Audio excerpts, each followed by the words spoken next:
अस्सलाम वालेकुम student, doctor Tahmina नज़ीर है। आज हम फिजियोलॉजी का डिसेंडिंग ट्रैक्स का नेक्स्ट टॉपिक करेंगे। लास्ट टाइम हमने डिसेंडिंग ट्रैक में पैरामीटर ट्रैक्स को देखा था। पैरामीटर ट्रैक में एंटीरियर लेटरल कॉर्टिकोस्पाइनल ट्रैक्स के बारे में हमने पढ़ा था। आज हम एक्स्ट्रा पैरामीटर ट्रैक के बारे में पढ़ेंगे। तो अपना लेक्चर स्टार्ट करते हैं। बिस्मिल्लाहिर्रहमानिर्रहीम। आज का आपका टॉपिक है descending tract of spinal cord में जो हम एक्स्ट्रा पैरामीटल ट्रैक पढ़ेंगे उनके बारे में। ठीक है, तो आज का लेक्चर नंबर 18 है। अब extra parameter tract. Descending tract of the spinal cord other than parameter tract are called extra parameter tract. हमने लास्ट टाइम पैरामीटर ट्रैक के बारे में पढ़ा जो कि मेडुला ऑब्लोंगेटा में एक पिरामिड बना रहे थे। जब वो एक डिकस कर रहे थे उससे पहले एक पिरामिड बना रहे थे मेडुला ऑब्लोंगेटा में। उसी के बिहाफ पे हमने उसको नाम दिया था कि ये पैरामीटर ट्रैक्स कहलाते हैं। ठीक है, अब वो ट्रैक जो पैरामिडल से हटके होंगे उसके अलावा जो डिसेंडिंग ट्रैक होंगे हम उन सब ट्रैक्स को एक्स्ट्रा पैरामीटर ट्रैक्स बोल देते हैं। ठीक है, तो आपका जो सबसे पहले जो ट्रैक का है नेम वो है मीडियल लॉन्गिट्यूडनल फेसिकुलस। ठीक है, हम पहले ट्रैक्स के नेम दोबारा कर लेते हैं, उसके बाद उसकी डिटेल में जाते हैं। हमारे पास दो तरह के डिसेंडिंग ट्रैक होते हैं। सबसे पहले एक पैरामीटर ट्रैक और extra parameter track. Parameter track क्या होता है? एंटीरियर कॉर्टिकोस्पाइनल ट्रैक, और दूसरे नंबर पे उसके अंदर आता है लेटरल कॉर्टिकोस्पाइनल ट्रैक। इसकी सिचुएशन कहाँ पे होती है, ये कहाँ से लोकेट करते हैं? ये इंटीरियर वाइट कॉलम में मौजूद होते हैं जो इंटीरियर कॉर्टिकोस्पाइनल है, और जो लेटरल कॉर्टिकोस्पाइनल है ये लेटरल वाइट कॉलम में मौजूद होते हैं। ओरिजिन की बात करें तो इंटीरियर कॉर्टिकोस्पाइनल बेड सेल्स और अदर मोटर एरिया से ओरिजिनेट करते हैं, और सेम लेटरल कॉर्टिकोस्पाइनल ट्रैक भी बेड सेल और other cell of motor area से ओरिजिनेट करते हैं। फ़र्क इनमें क्या आता है?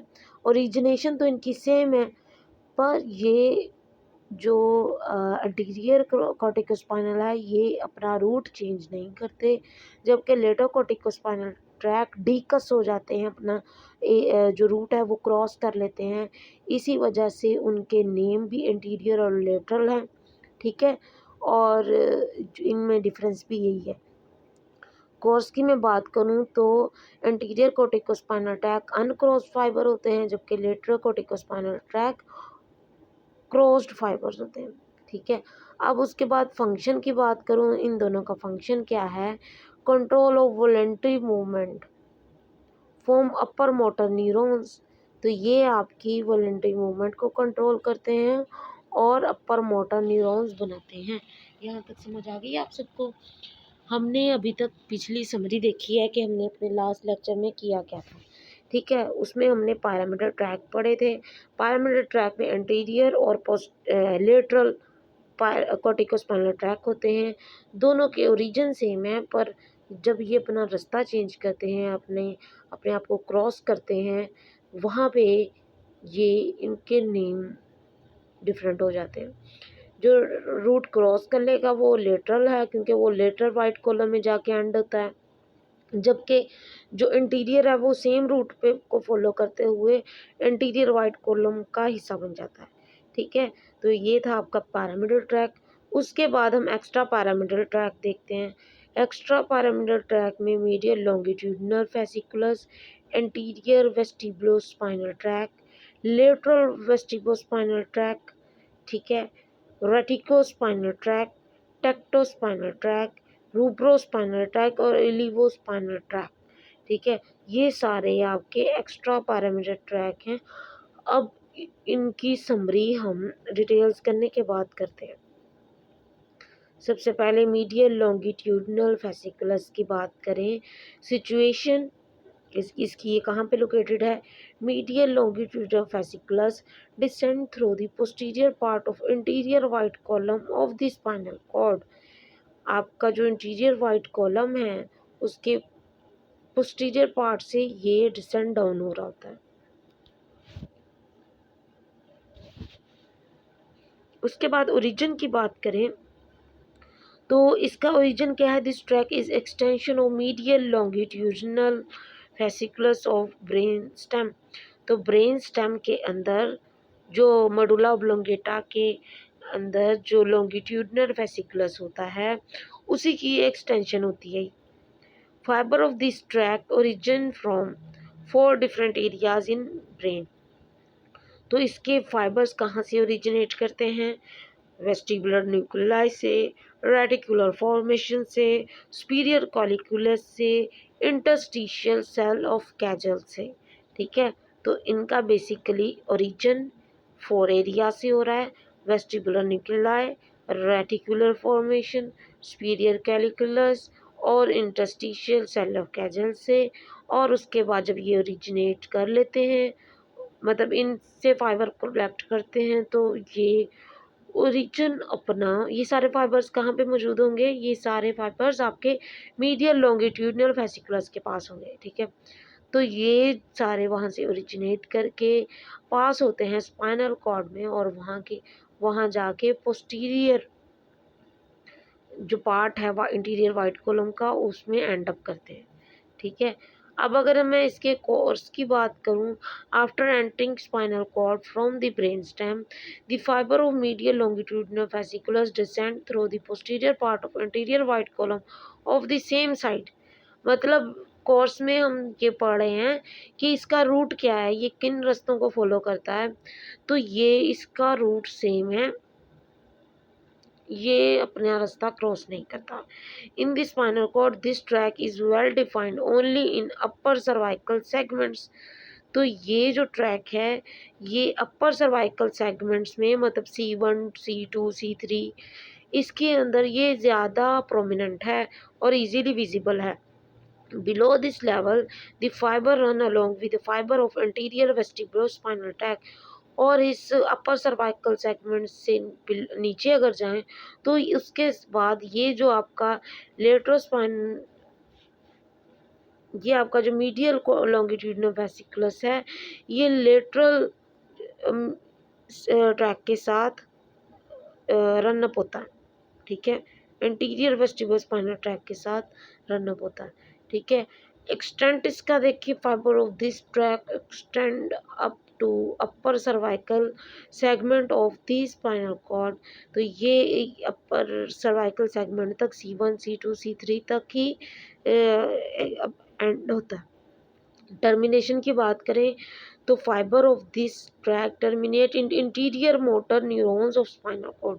तो ये इंटीरियर मोटर न्यूरॉन्स में जाके एंड अप होते हैं with fibres of anterior vestibulospinal tract either directly or through internuncial neurons. क्योंकि हमने ऊपर भी पढ़ा कि ये जाके लोअर जो सर्वाइकल वर्टिब्रास हैं उसके अंदर ये इंटीरियर वेस्टिबुलोस्पाइनल ट्रैक के साथ जाके मर्ज हो जाता है। तो उधर मर्ज चाहे ये डायरेक्टली हो या इंटरनशियल न्यूरॉन्स के थ्रू हो। इसका फंक्शन देखें तो medial longitudinal fasciculus help in the coordination of reflex ocular movement and the integration of ocular and neck movement। तो ये आपकी आई की मूवमेंट और नेक की मूवमेंट को करवाने में हेल्पफुल है। उसके बाद बात करें इफेक्ट ऑफ लियन की। Reflex ocular movement and reflex neck movement are affected in lesion of this track। जब जब इस ट्रैक की कोई लीजन होगी तो ऑब्वियस सी बात है जो फंक्शनिंग होगी वो डिस्टर्ब होगी। अब इस ट्रैक की फंक्शनिंग क्या परफॉर्म करवाता था? आपकी आई मूवमेंट और आपकी नेक मूवमेंट को करवाता था। तो जब लीजन होगी तो आपकी आई और नेक मूवमेंट डिस्टर्ब हो जाएगी।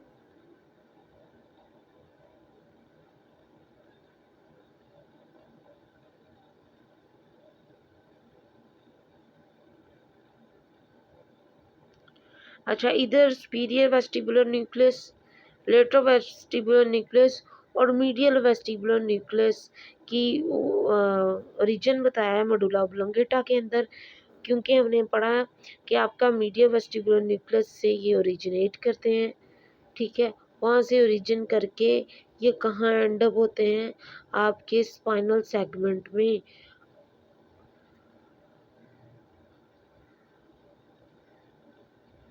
Interior vestibular tract.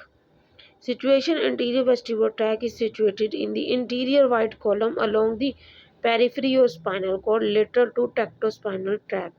Tectospinal tract से लेटरल साइड पे एंटीरियर वेस्टिबुलर स्पाइनल ट्रैक होता है। इसका ओरिजिन देखें कहाँ से ओरिजिनेट करता है, मेडुला ऑब्लोंगेटा के मीडियल वेस्टिबुलर न्यूक्लियस से ये ओरिजिनेट करता है। इसका anterior vestibular tract is the extension of medial longitudinal fasciculus। तो ये जो anterior vestibular tract है बेसिकली medial longitudinal fasciculus की एक्सटेंशन है। ये अनक्रॉस्ड फाइबर होते हैं। ये आपके थोरैसिक स्पाइनल कॉर्ड तक सेगमेंट्स तक जाते हैं। हमने जो पहले पढ़ा मीडियल फेसिकुलस के बारे में, वो कहाँ पे, वो अपर सर्वाइकल तक जाते थे। उसके बाद हमने पढ़ा कि वो मर्ज हो जाते थे इंटीरियर वेस्टिबुलर स्पाइनल ट्रैक के साथ। जब वो मर्ज हो जाते हैं तो ये जो इंटीरियर वेस्टिबुलर ट्रैक है ये कहाँ तक एक्सटेंड करता है, ये आपके thoracic segment of spinal cord तक एक्सटेंड करता है। उसके बाद इसका कोर्स पढ़ें तो fibre of this tract run down from the medulla oblongata into the interior column of spinal cord along the periphery. तो ये आपके इंटीरियर स्पाइनल कॉर्ड इंटीरियर जो उसका वाइट कॉलम है उस तक एक्सटेंड करते हैं और ये अनक्रॉस्ड होते हैं।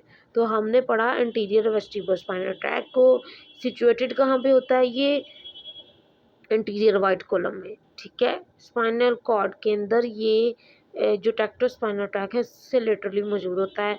ओरिजिनेट ये सेम आपके मीडियल फेसिकुलस की तरह ही करता है। मीडियल लॉन्गिट्यूडिनल फेसिकुलस की एक्सटेंशन होती है ये। उसके बाद ये मेडुला ऑब्लोंगेटा के पार्ट से ही की बात करें हम, मेडुला ऑब्लोंगेटा के एक्सटेंशन होती है, वहाँ से ये ओरिजिनेट करता है, ये क्रॉस नहीं करता। और इसके एक्सटेंट की बात करें कि ये कहाँ तक इसकी बाउंड्री है, तो ये थोरैसिक वर्ट सेगमेंट्स तक जाता है, ठीक है। और उसके बाद अगर इसके कोर्स की बात करें तो ये मेडुला ऑब्लोंगेटा से इंटीरियर कॉलम स्पाइनल कॉर्ड तक मूव करता है। अगर टर्मिनेशन की बात करें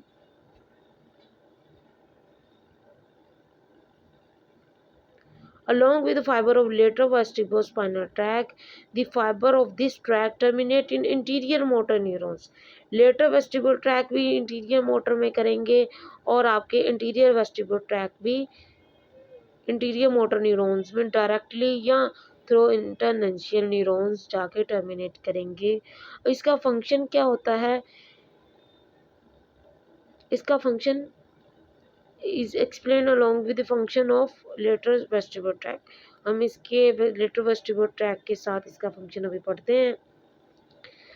lateral vestibular tract के बारे में पढ़ें तो lateral vestibular tract occupies the interior part of lateral white column of the spinal cord। spinal cord का white column का lateral parts में जो interior portion है वो lateral vestibular tract ने ऑक्यूपाई किया हुआ है। ओरिजिन ये कहाँ से करते हैं, ये vestibular nucleus in medulla lateral vestibular nucleus से ये ओरिजिनेट करते हैं।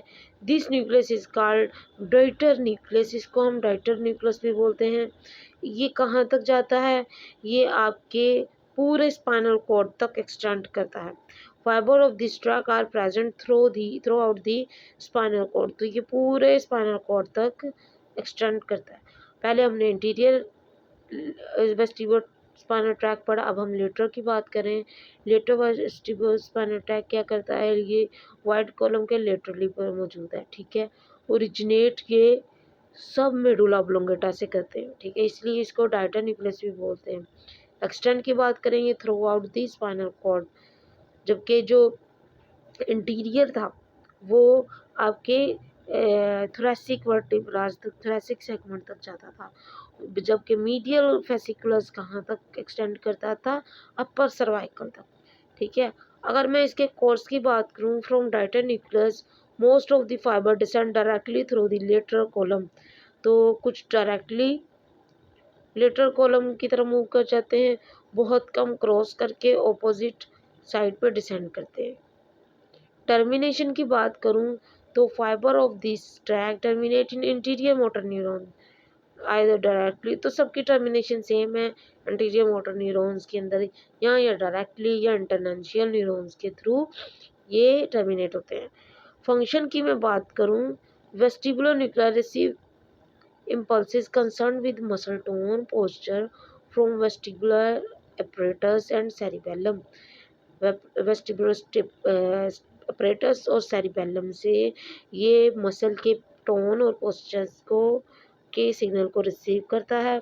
Vestibular nuclei in turn convey the impulses into different parts of body through the interior and lateral vestibular spinal tract. तो ये डिफरेंट पार्ट ऑफ बॉडी से impulses को लेता है एंटीरियर और लेटरल स्पाइनल ट्रैक्ट के थ्रू। फिर उसके बाद ये अपना फंक्शन परफॉर्म करता है, अपने मोटर इम्पल्सिस देता है।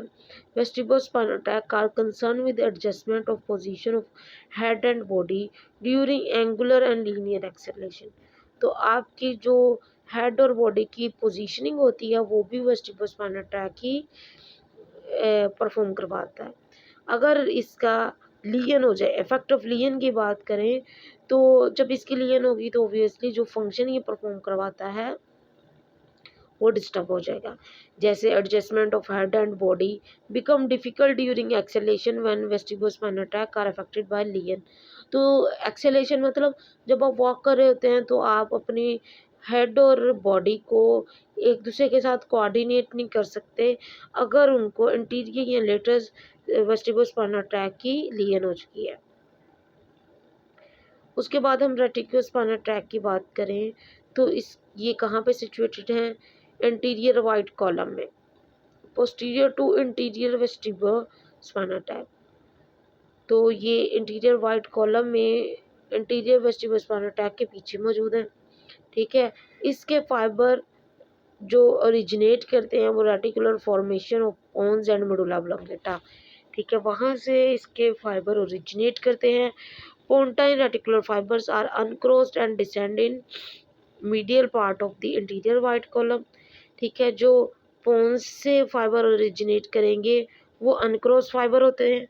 ठीक है, और वो इंटीरियर वाइट कॉलम में मीडियली डिसेंड डाउन होते हैं, जबकि जो मेडुलरी रेटिकुलर फॉर्मेशन से फाइबर ओरिजिनेट करेंगे वो अनक्रोस्ड होंगे। ठीक है, और सिर्फ उसमें से कुछ ही फाइबर क्रॉस करेंगे और ये फाइबर डिसेंड करते हैं और जाते हैं आपके इंटीरियर वाइट कॉलम के लेटरल पार्ट में। ठीक है, तो हम पढ़े रेटिकुलर स्पाइनल ट्रैक्ट, इसका हमने ओरिजिन देखा। ओरिजिनेट ये पोन्स या मेडुला ऑब्लोंगेटा से करते हैं। जो पोन्टाइन है वो डिसेंड डाउन करके इंटीरियर कॉलम में जाता है मीडियल पार्ट में उसमें, और ये अनक्रॉस्ड होते हैं, जबकि जो मेडुलरी रेटिकुलर फॉर्मेशन के फाइबर्स हैं वो अनक्रॉस्ड भी हो सकते हैं और क्रॉस भी हो सकते हैं। अगर इसके एक्सटेंट की बात की जाए तो fibre of the reticular spinal tract extend up to thoracic segment, ये थोरैसिक सेगमेंट तक मूव करता है। टर्मिनेशन ये गैमा मोटर न्यूरॉन्स के साथ जाके टर्मिनेट करता है इंटीरियर ग्रे हॉर्न्स में। ठीक है, ये थोड़ा डिफरेंट हो जाता है कि ये इंटीरियर ग्रे हॉर्न में जाके एंड अप होता है। अगर इसके फंक्शन की मैं बात करूं तो reticular spinal tract is concern with control of movement and maintenance of muscle tone, respiration, diameter blood vessel. Pontine and medullary fibres have opposite effect on this function. तो आप इसका फंक्शन क्या है रेटिकुलर स्पाइनल ट्रैक्ट का, कि आपकी movement को, आपके मसल टोन को, आपके रेस्पिरेशन एक्टिविटी को, ब्लड वेसल्स के डायमीटर को ये मेंटेन करता है। ठीक है, अगर इसकी लियन हो जाए तो आप blood pressure, respiration, movement of body and muscle tone में डिस्टर्बेंस आती है।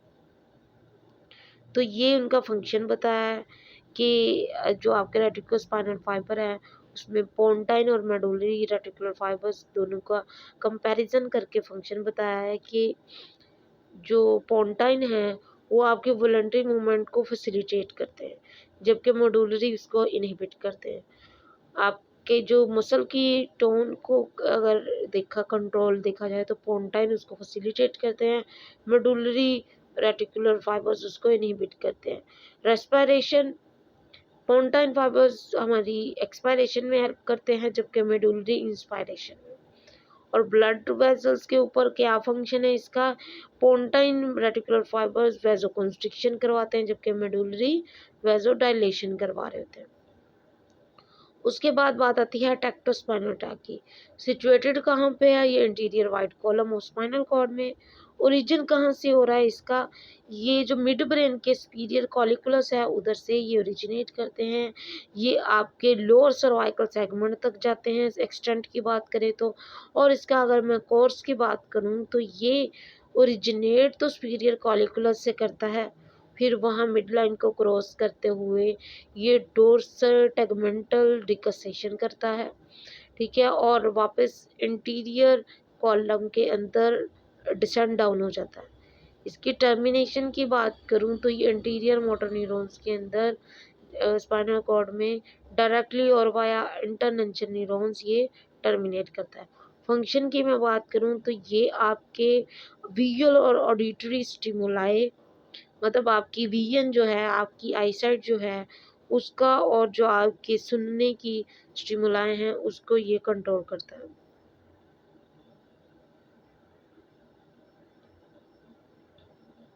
उसके बाद rubrospinal tract. Rubrospinal tract is situated in the lateral white column. ये लेटरली मौजूद है। इसकी ओरिजिनेट कहाँ से कर रहा है, ये large cell of red nucleus in mid brain, ठीक है, ये मिड ब्रेन के रेड न्यूक्लियस से ओरिजिनेट करता है। ये कहाँ तक जाता है, ये थोरैसिक सेगमेंट तक जाता है। इसके कोर्स की बात करूं, after rising from red nucleus, ये रेड न्यूक्लियस से जब निकलता है तो इसके फाइबर्स ये ओरिजिनेट करते हैं, तो ये मिड लाइन को क्रॉस करते हुए टेगमेंटल डिकसेशन करते हैं, और वहाँ से ये स्पाइनल कॉर्ड की तरफ डिसेंड करते हुए गुजरेंगे मिड ब्रेन से हाइंड ब्रेन की तरफ, मेडुला ऑब्लोंगेटा और पोन्स की तरफ।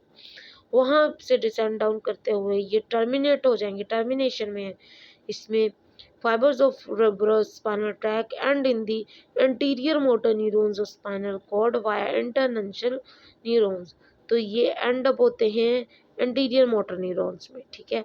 और इसका फंक्शन क्या है कि ये आपके जो फ्लेक्सर मसल की एक्टिविटी है उसको ये फैसिलिटेट कर देते हैं, फ्लेक्सर मसल टोन को, ठीक है। उसके बाद ओलिवरोस्पाइनल ट्रैक की बात करें, ये कहाँ पे सिचुएटेड है, ये लेटरल वाइट कॉलम के अंदर। ओरिजिन इसका कहाँ से हो रहा है, ओलि इसका ओलिवरी न्यूक्लियस से, इन्फीरियर ओलिवरी न्यूक्लियस जो कि मेडुला ऑब्लोंगेटा के अंदर प्रेजेंट होता है। टर्मिनेट कहाँ पे करता है, ये इंटीरियर मोटर न्यूरॉन्स के अंदर। इसका फंक्शन क्या है, इसका फंक्शन क्लियर नहीं है, ठीक है। ये कहते हैं कि ये रिफ्लेक्स मूवमेंट को, प्रोप्रोसेप्टरी मूवमेंट जो होती है उसको करवाने में हेल्पफुल है। अब ये देखो, ये टेक्टोस्पाइनल ट्रैक और रेटिकुलोस्पाइनल ट्रैक की बात की है, सुपीरियर कॉलिकुलस से करता है और डिकस होता हुआ ये एंड अप हो जाता है। फिर उसके बाद पोंटाइन रेटिकुलर फॉर्मेशन और मेडुलरी रेटिकुलर फॉर्मेशन से ओरिजिनेशन दिखाया हुआ, ये देखिए। ये र्यूब्रोस्पाइनल ट्रैक की बात करें, र्यूब्रोस्पाइनल ट्रैक रेड न्यूक्लियस से ओरिजिनेट करता है, ठीक है। इन्फीरियर ओलिवरी न्यूक्लियस के साथ के करीब आता हुआ वहाँ से गुजरते हुए कुछ क्रॉस कर जाते हैं, क्रॉस करके ये र्यूब्रोस्पाइनल ट्रैक बनाते हैं, ठीक है। तो आज के लेक्चर में हमने डिसेंडिंग ट्रैक के बारे में पढ़ा। डिसेंडिंग ट्रैक के अंदर हमने सबसे जो पहले पैरामिडल ट्रैक के बारे में पढ़ा, जो कि आपके एंटीरियर और लेटरल कॉर्टिकोस्पाइनल ट्रैक थे। उसके बाद हमने जो एक्स्ट्रा पैरामिडल ट्रैक्स हैं उनके बारे में पढ़ा। सबसे पहले हमने मीडियल फेसिकुलस ट्रैक के बारे में पढ़ा है, उसके बाद हमने lateral lateral track, interior middle जो स्पाइनल ट्रैक्स हैं उसके बारे में पढ़ा। र्यूब्रो टेक्टो ओलिवरी स्पाइनल ट्रैक के बारे में पढ़ा है। तो इन सब के फंक्शन, इनके कोर्स, टर्मिनेशन, ओरिजिन, फंक्शन और जो इनकी लियन इफेक्ट करती हैं उसके बारे में पढ़ा। तो जो भी क्वेश्चन क्यूरीज हों आप मुझसे पूछ सकते हैं। अगर ये लेक्चर मुश्किल लग रहे हैं तो हम इसको जूम पे अरेंज कर लेंगे। अगर ये आपको समझ आ रहे हैं तो वेल एंड गुड, अदरवाइज़ जो भी क्वेश्चन क्यूरीज़ हैं आप मुझसे पूछें, डिस्कस करें।